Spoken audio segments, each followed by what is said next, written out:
വന്യജീവി ആക്രമണം തുടരുന്ന വയനാട്ടിലെത്തിയ കേന്ദ്രമന്ത്രിമാരായ ഭൂപേന്ദ്ര യാദവും വി മുരളീധരനും ഉദ്യോഗസ്ഥരുമായി ഇന്ന് കൂടിക്കാഴ്ച നടത്തും. വന്യജീവി മനുഷ്യ സംഘർഷവുമായി ബന്ധപ്പെട്ട വിഷയങ്ങൾ ചർച്ചയാകും. മാനന്തവാടി രൂപതയുടെ നേതൃത്വത്തിൽ ഇന്ന് കർഷക പ്രതിഷേധ ജ്വാലയും സംഘടിപ്പിക്കുന്നുണ്ട്. മാനന്തവാടിയിലെ ആളെക്കൊല്ലി കാട്ടാന ബേലൂർ മഖിനെ പിടിക്കാനുള്ള ദൗത്യം 12ാം ദിവസവും തുടരുന്നു. ആന നിലവിൽ കർണാടക വനമേഖലയിലാണ്. വന്യജീവി ആക്രമണം തുടരുന്നതിനിടെ വയനാട്ടിൽ പുതിയ CCFും ചുമതലയേറ്റിട്ടുണ്ട്. വിവരങ്ങളുമായി അരുൺ പാറയ്ക്കൽ ചേരുന്നുണ്ട് വയനാട്ടിൽ നിന്നും. അരുൺ, ഇന്നിപ്പോൾ ഏറ്റവും പ്രധാനപ്പെട്ട വാർത്തയായി ഇടം പിടിക്കുന്നത് വയനാട്ടിൽ നടക്കാൻ പോകുന്ന ഉദ്യോഗസ്ഥരുമായുള്ള കേന്ദ്രമന്ത്രിമാരുടെ ചർച്ചയാണ്. എന്തൊക്കെ വിഷയങ്ങൾ അതിൽ ചർച്ചയാകുന്നുണ്ട്? ഒപ്പം തന്നെ പ്രശ്നപരിഹാരത്തിനായി നിർദ്ദേശങ്ങൾ മുന്നോട്ട് വയ്ക്കുമല്ലോ എന്ന്.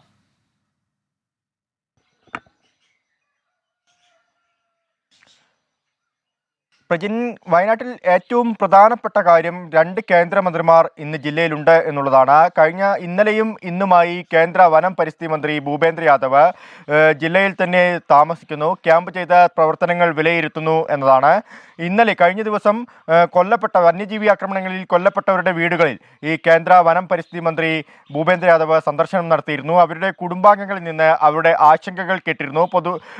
കൂടാതെ നാട്ടുകാരിൽ നിന്ന് അവരിൽ നിന്നും വിവരങ്ങൾ ശേഖരിച്ചിരുന്നു. എങ്ങനെയാണ് ഈ വന്യജീവി ആക്രമണങ്ങൾ നേരിടുന്നത്, അതിന് പരിഹാരം എന്തൊക്കെയെന്നെല്ലാം നാട്ടുകാർ കേന്ദ്ര വനം മന്ത്രിയോട് അവരുടെ ആശങ്കകളും അവരുടെ ആദികളും പറഞ്ഞിരുന്നു. ഇന്നിപ്പോൾ ഉദ്യോഗസ്ഥരുമായി കൂടിക്കാഴ്ചയുണ്ട്, ഉദ്യോഗസ്ഥരുമായി യോഗമുണ്ട്. വയനാട് കളക്ടറേറ്റിൽ വെച്ചാണ് ഈ യോഗം നടക്കുന്നത്. കേന്ദ്ര സഹമന്ത്രി വി മുരളീധരനും ഈ യോഗത്തിൽ പങ്കെടുക്കുന്നു എന്നുള്ളതാണ്.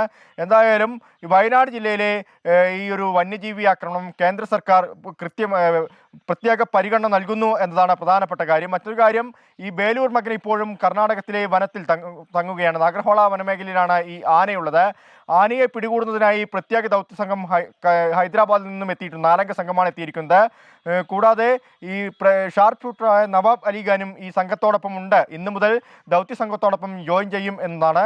മറ്റൊരു കാര്യം, ഈ വയനാട് CCF ആയി K വിജയാനന്ദന് ചുമതല നൽകിയിരിക്കുന്നു. പ്രത്യേക അധികാരങ്ങളോട് കൂടിയാണ് ചുമതല എന്നതാണ് ഈ നോർത്ത് DFO ഓഫീസിലായിരിക്കും സവിശേഷമായ അധികാരങ്ങളോടുകൂടി ഇദ്ദേഹത്തിൻ്റെ ഓഫീസ് പ്രവർത്തിക്കുക. എന്തായാലും വയനാട്ടിലെ ഈ വന്യജീവി ആക്രമണങ്ങൾക്ക് ഒരു അയവ് വരുത്തുന്നതിന് വേണ്ടി കേന്ദ്ര സംസ്ഥാന സർക്കാരുകൾ പ്രത്യേക താല്പര്യത്തോടു കൂടി പ്രവർത്തിക്കുന്നു എന്ന കാര്യമാണ് ഇതിൽ നിന്നും വ്യക്തമാകുന്നത്.